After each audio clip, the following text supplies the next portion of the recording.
The Phantom of the Opera, by Gaston Leroux, translated by Alexandre Teixeira de Matos. Prologue, in which the author of this singular work informs the reader how he acquired the certainty that the opera ghost really existed. The opera ghost really existed. He was not, as was long believed, a creature of the imagination of the artists, the superstition of the managers, or a product of the absurd and impressionable brains of the young ladies of the ballet, their mothers, the box-keepers, the cloak-room attendants, or the concierge. Yes, he existed in flesh and blood, although he assumed the complete appearance of a real phantom, that is to say, of a spectral shade. When I began to ransack the archives of the National Academy of Music, I was at once struck by the surprising coincidences between the phenomena ascribed to the ghost and the most extraordinary and fantastic tragedy that ever excited the Paris upper classes, and I soon conceived the idea that this tragedy might reasonably be explained by the phenomena in question.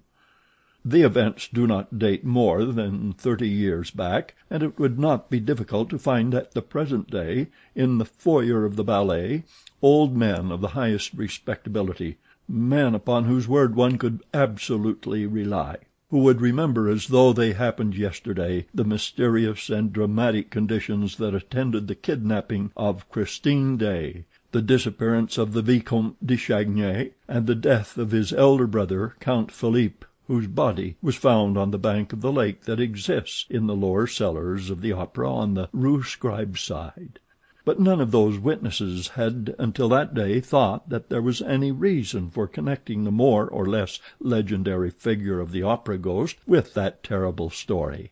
The truth was slow to enter my mind, puzzled by an inquiry that at every moment was complicated by events which, at first sight, might be looked upon as superhuman, and more than once I was within an ace of abandoning a task in which I was exhausting myself in the hopeless pursuit of a vain image. At last I received the proof that my presentiments had not deceived me, and I was rewarded for all my efforts on the day when I acquired the certainty that the opera ghost was more than a mere shade.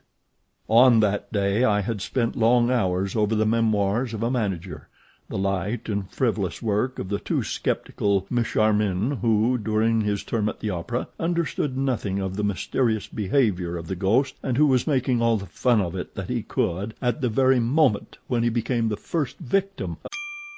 Sample complete. Ready to continue?